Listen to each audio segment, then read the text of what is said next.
Once upon a time, three engines lived in their own little shed, on their own little railway. Duke was brown, Falcon blue, and Stuart green. Duke was the oldest. He had been the first engine on the line, named after the Duke of Soda. He was very proud of this and wanted everything just so. Whenever the others did anything they shouldn't, he would say, "That would never suit his grace." Other engines came and went, but Duke outlasted them all. Stuart and Falcon used to call him Granpuff.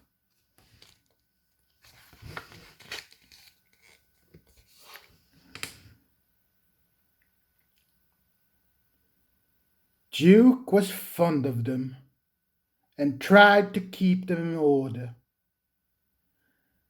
They were fond of him too. He was so wise and kind. But they did get tired of hearing about his grace. Sometimes they would wink at each other and chant simultaneously, "Engines come and go, Granpuff goes on forever."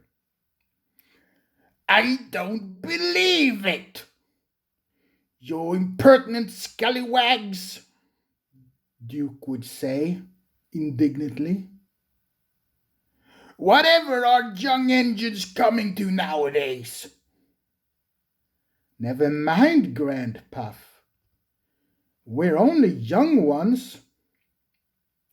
"Well, if you don't mind, you will all end up like number 2. "Oh, Granpuff, whatever happened to him?"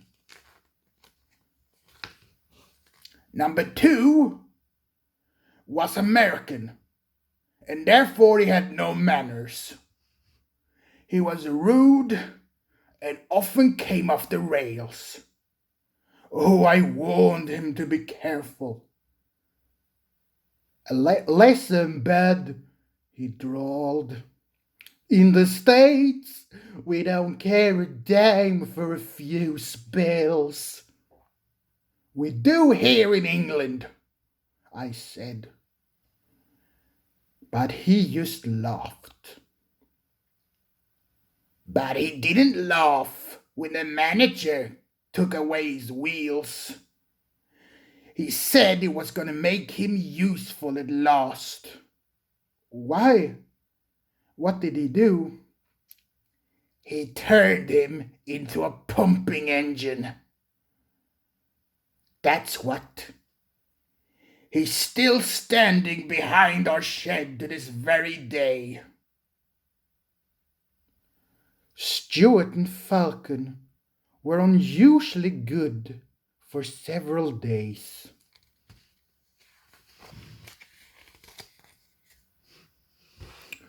Stuart and Falcon became useful engines, and they were all happy together for many years.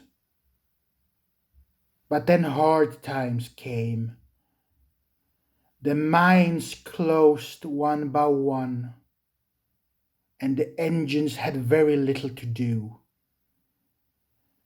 At last, their line was closed, and people came to buy the engines. "We'll take a Stuart and Falcon," they said.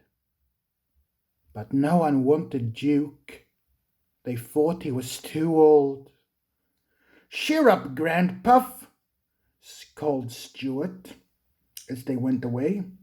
"We'll find a nice railway, and then you can keep us in order." They laughed bravely, but no one thought that that dream would ever come true.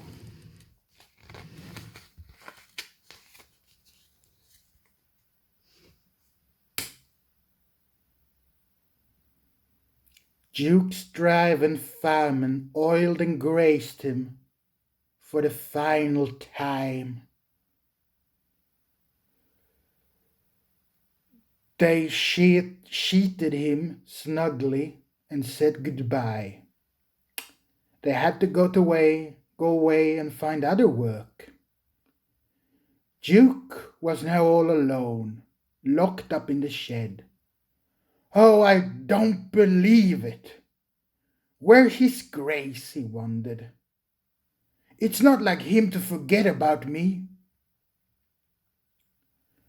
Little did Duke know that his grace had in fact been killed during the First World War. And the new Duke, who was just a little boy, didn't know that he had a little engine. Oh well, said Duke to himself. I'll go to sleep. It will help me to pass the time. Years passed. Winter torrents washed the soil off the hills and over the shed. Trees and bushes grew all around. You wouldn't have known that a shed was there, let alone a little engine sleeping inside.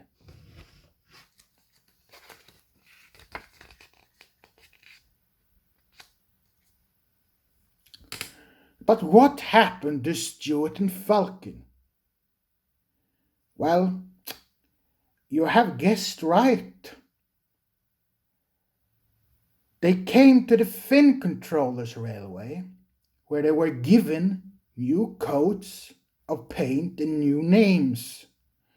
Stuart became Peter Sam, and Falcon became Sir Handel.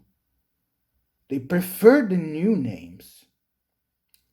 That was a long time ago now, but they have not forgotten about Granpuff, and they often talk about him when alone.